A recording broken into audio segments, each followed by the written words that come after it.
جميعا يرحبون بالجاهة أجمل ترحيب. الله.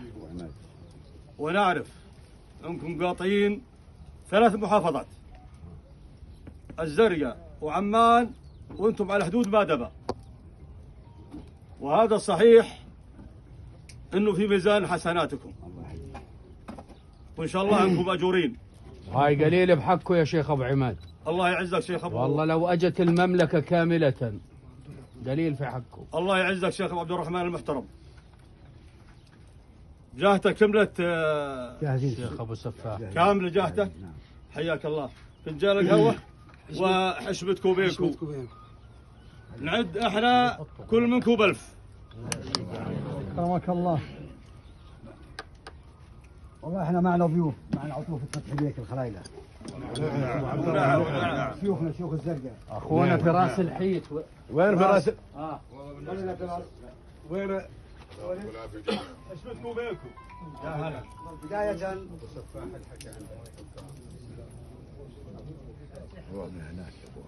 عشيرة وهيك الكرام، بداية نعزيكم بوفاة المرحوم صدق. نقول يا رب، الله يا رب يرحمه ويغفر له، وإن شاء الله إنه مأواه الجنة. قولوا آمين. آمين. والفاتحة على روح المرحوم.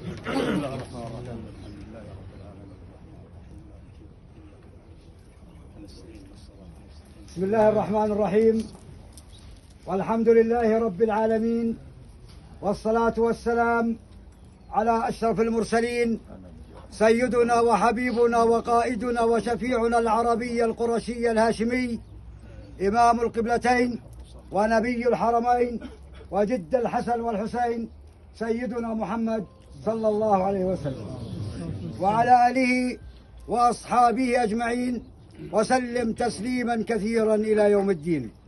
فإن خير الكلام كلام الله عز وجل. بعد أعوذ بالله من الشيطان الرجيم، بسم الله الرحمن الرحيم. وبشر الصابرين الذين إذا أصابتهم مصيبة قالوا إنا لله وإنا إليه راجعون. صدق الله العظيم.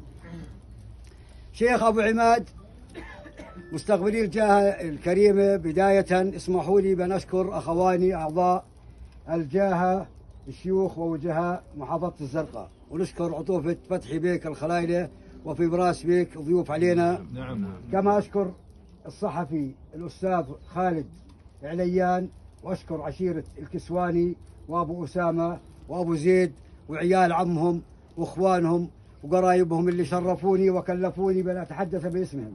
وأنا والله لست بأفضلهم ولا أكبرهم سنا ولا أكثرهم علما ولا أفصحهم لسانا، بل هم الكرام وأبناء الكرام، فلهم مني كل المحبة والتقدير والاحترام. فباسمهم جميعا أحييكم بتحية الإسلام، فالسلام عليكم ورحمة الله وبركاته. شيخنا أبو عماد، احنا بديوان كل عامر اللي إن شاء الله يظل عامر بشبابه ورجالاته، وأنتم من أحسن العشائر اللي أنا بعرفها، وقبل ما أجي عليكم أنتم أهل الشهامة والكرامة وأهل النخوة. احنا جايينكم بخصوص حادث السير الموسم اللي أدى لوفاة ولدنا صقر من قبل السايق زيد.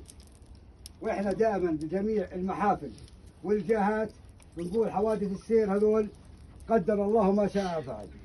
يعني احنا وياكم نؤمن بقضاء رب العالمين، ورب العالمين سبحانه وتعالى نفذ بهذا الحدث، والحمد لله رب العالمين اللي ما في بيننا وبينكم او بين السايق وبين المرحوم اي معرفه سابقه. فهذا قدر رب العالمين، وقدر الله ما شاء فعل، وهاي كتبة رب العالمين، لا احنا ولا انتم نقدر ان ايش نرجع فيها يوم. هاي الجهة جاي عليكم معترفين اعترافا واضحا وصريحا بكافة مسببات الحادث. الحق على ولدنا، والحق راكب ولدنا من راسه لأساسه، واحنا جايين عليكم ملتزمين بجميع طلباتكم ومتكفلين باللي ودكم اياه. واحنا بنقول حسب العادات والتقاليد العشائريه والدسور المبنيه والدروب الممشيه، تتكرم علينا يا شيخ ابو عماد انت وعيش عشيره الدهويك، تعطونا عطوه اعتراف ترانا احنا جايين عليكم معترفين وملتزمين ومتكفلين الحق على سلمتنا. تتكرموا علينا تعطونا عطوة اعتراف لأنه احنا جايين معترفين. اثنين،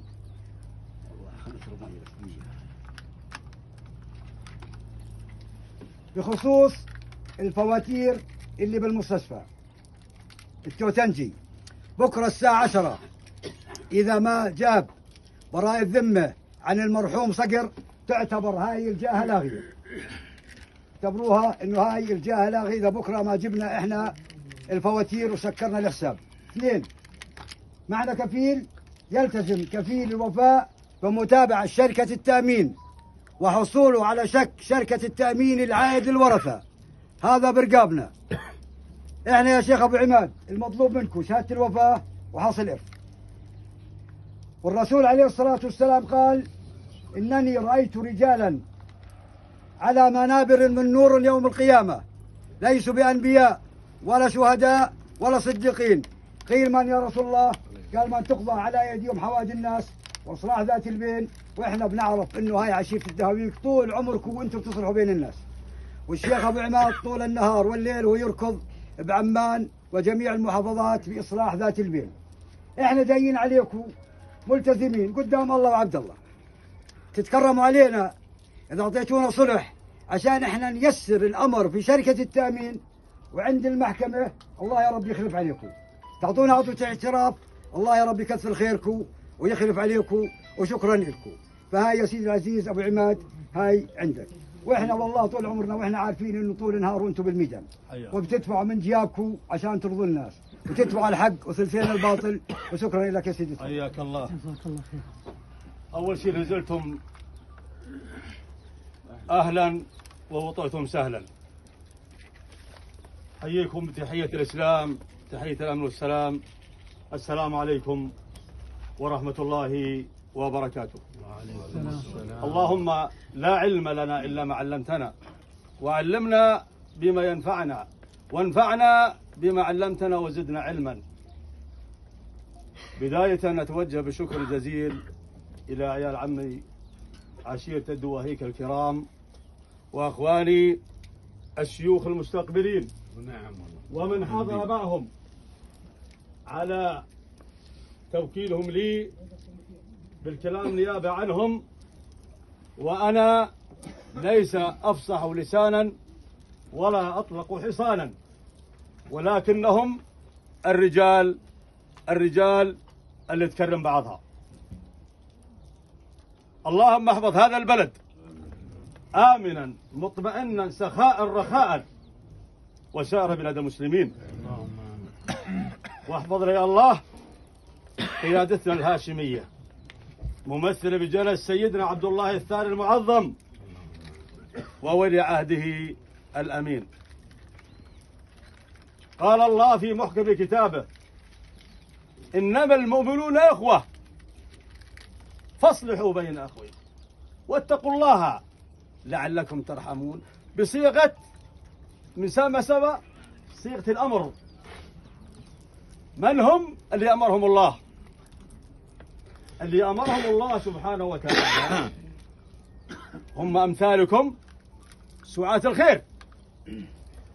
هو الله أمر الناس بشكل عام، لكن من اللي امتثل لرحمة الله؟ أمثالكم اللي امتثل وسار في قضاء حاجة الناس لقول رسول الله صلى الله عليه وسلم: من سار في قضاء حاجة أخوه المسلم قضيت أو لم تقضى خير من الاعتكاف في مسجد هذا شهرا كاملا. وقال الله سبحانه وتعالى: ولنبلوكم بشيء من الخوف والجوع ونقص من الأنفس والثمرات وبشر الصابرين الذين إذا أصابتهم مصيبة قالوا إنا لله وإنا إليه راجعون. وقال في موقع آخر في كتابه العزيز: وسارعوا إلى مغفرة من ربكم وجنة عرضها السماوات والأرض عدة المتقين الذين ينفقون في السراء والضراء والكاظمين الغيظ والعافين عن الناس. اللهم اجعلنا وإياكم من العافين عن الناس. وقال رسول الله صلى الله عليه وسلم: هناك رجال على منابر من نور. قيل: من هم يا رسول الله؟ قال: رجال تقضى على أيديهم لهم بالصديقين ولا الأنبياء ولا الشهداء. قيل: من هم يا رسول الله؟ قال: رجال تقضى على أيديهم حوائج الناس. اللهم اجعلكم منهم. احنا وياكم. اللهم اجعل كل إنسان يسعى بين الناس بفعل الخير، اللهم اجعله من هذول الناس اللي بشر فيه برسول الله صلى الله عليه وسلم. نرحب بالجاهة أجمل ترحيب ونقول أهلا وسهلا. أنتوا رجال معدلة، ويا أخوي أبو سفاح ما خليت شيء تكلمه. ليه؟ لأنك المعدل لا يعدل عليه. احنا تعلمنا منك والله شيء. الله يعزك، الله يعزك. نعطيكم عطوة باعتراف لحين صدور شك التأمين. لما نمسك شك التأمين يا شيخ أبو سفاح حياكم الله، اقدموا وحياكم الله. وأنت اشترطت على نفسك، ما اشترطنا عليك. احنا دويك ما اشترطنا، ما نشترط. اشترطت انت لانك طيب، لانك طيب، اشترطت لانك طيب، شايف لانك طيب. طبعا الحديث صار بيننا انه احنا بكره اذا ما تم تسكير مستشفى توتنجي حسابه وتسكيره، العطوه تعتبر لاغيه. قلنا له خليها الاثنين، قلت لا السبت، قلت الاحد. فهدنا على كفيلك شيخ ابو سفاح. كفيلي موجود، تفضل سيدي. حياك الله. احنا يعني ملتزمين الكلام اللي احنا حكيناه، احنا ملتزمين فيه. ترى هذا الورق ما بمسك رجال، الواحد يمسك من لسانه. بكره الساعه 10 اذا ما كان مسدد الحساب تبع المرحوم صقر اعتبروها العطوه لها. جزاك الله خير. احنا بالنسبه لنا عشان توفروا علينا ونوفر عليكم كل الشيوخ وجهاء الأردن من جميع المحافظات قاعدين، يعني شركة التأمين إذا ما في صك صلح ما بتصرف الشك. ما في شك. هذا واحد. اثنين، القاضي لما يروح عليه صك الصلح بين القضية بعطيه قرار محكمة. احنا الآن المطلوب منكم، المطلوب منا احنا بنجيب احنا تقرير من المحكمة نهائي قطعي. المطلوب منكم شهادة الوفاة وحصل الإرث بس. فاحنا يا تتكرم علينا تعطينا الآن صلح عشائري ونتكفل ونلتزم بجميع الكلام اللي احنا حكيناه، او يوم اولياء الدم يوم ما نطلع القرار الحكم من المحكمة اولياء الدم يشرفونا يروحوا معنا على شركة التأمين. هذا يا سيدي. اذكر الله. لا اله الا الله. اول شيء حياكم الله يا سيدي، انتم كفيلكم معكم، واحنا نعتز بهيك رجال في ساعيين للصلح والإصلاح. تأخذوا منا الآن عطوة باعتراف إلى يوم صدور القرار الشك، ويوم تحتاج منا يا شيخ أبو سفاح تحتاج منا إنه نروح على المحكمة، احنا جاهزين. الآن تكتب عطوتك باعتراف للي أنا أعطيتك إياه بكفيلكم الموجود. تكتبها أنت ولا نكتبها احنا؟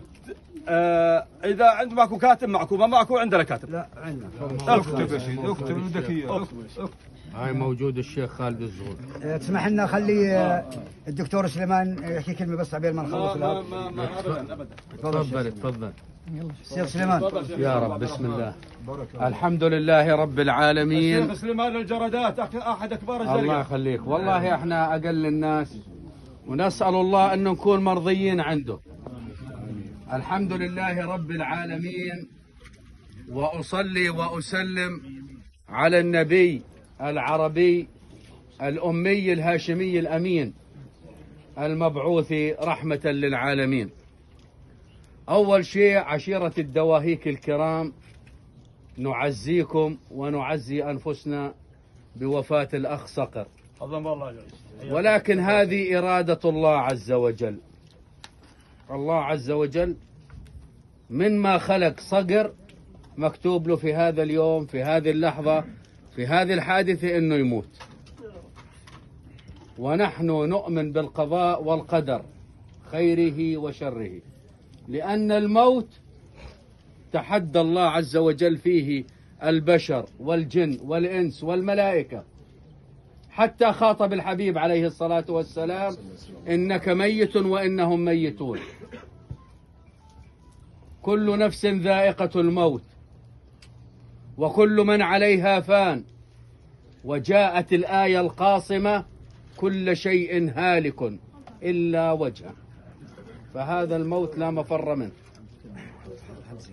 ويقول الحبيب عليه الصلاة والسلام وراوي الحديث الطويل المعروف: بينما نحن جلوس عند رسول الله صلى الله عليه وسلم إذ دخل علينا رجل شديد بياض الثياب شديد سواد الشعر لا يرى عليه من السفر أثر، فوضع فخديه إلى فخدي النبي عليه الصلاة والسلام وقال: يا محمد خبرني عن الساعة، أخبرني عن الإيمان، أخبرني عن الإحسان، أخبرني عن الساعة. لكن الشاهد في الحديث: أخبرني عن الإيمان. فقال عليه الصلاة والسلام: الإيمان أن تؤمن بالله وملائكته وكتبه ورسله والقضاء والقدر خيره وشره. فقال: صدقت يا رسول الله.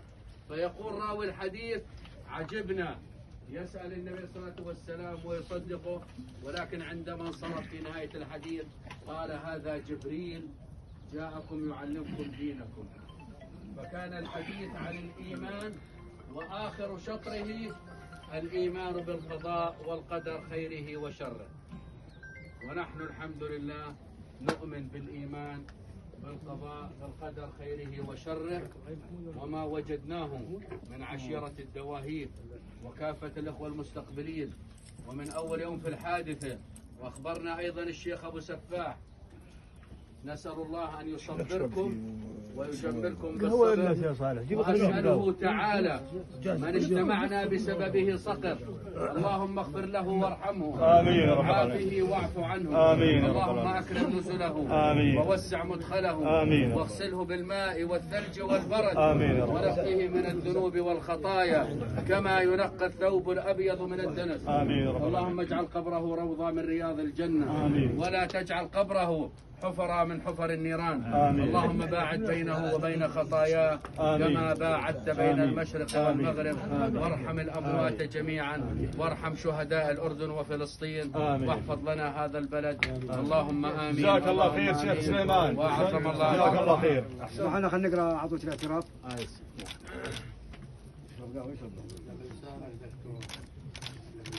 والله أنا يعني آسف بحكي جزاك الله خير على يعني كلمة طيبة. جزاك الله أمامي خير. والله يعني عمالقة في العرف جزاك والعادات الله خير. والدين، لكن جزاك الله خير. بسم الله الرحمن الرحيم. الحمد لله رب العالمين، والصلاة والسلام على أشرف المرسلين. صلوا على النبي. خير المجالس مجلس يذكر فيه اسم الله، اذكروا الله يذكركم واشكروا على نعمه يزدكم. 3 رسائل بسيطات، الكلام صفة عامة يا اخوان. نعم. يعني المراقب والمشاهد لوحات السير بهاي البلد تحصد ما لم يحصده اي شيء اخر. فاحنا كل واحد يا اخوان سايق، وكلياتنا اغلبيتنا سواقين، اذا بيطلع بهالسيارة يتقي الله بنفسه اول شيء قبل ما يتقي الله بالاخرين. فانت لما تطلع بسيارتك دعاء السفر هذا دعاء محفوظ من الله وذكر في القرآن الكريم. النقطة الثانية يا اخوان، يعني احنا بنشوف وبنقعد مع العام جهودهم مشكورة. اغلبية الحوادث بفسروها لسببين: السرعة هي التهور يا اخوان، السرعة ضد كلام النبي: اعقل وتوكل. اي واحد يا اخوان يحسب يعني اي مشوار بين السرعة وعدم السرعة 5 دقائق، ولا بتفرق مع اي شخص بهذا الكون. لم تحدث تخيير بهذا الكون اذا ايش كانت سرعتك بزيادة 5 دقائق. السبب الثاني يا اخوان الهاتف. والله هذا الهاتف عمل فينا تغيير بكل شيء.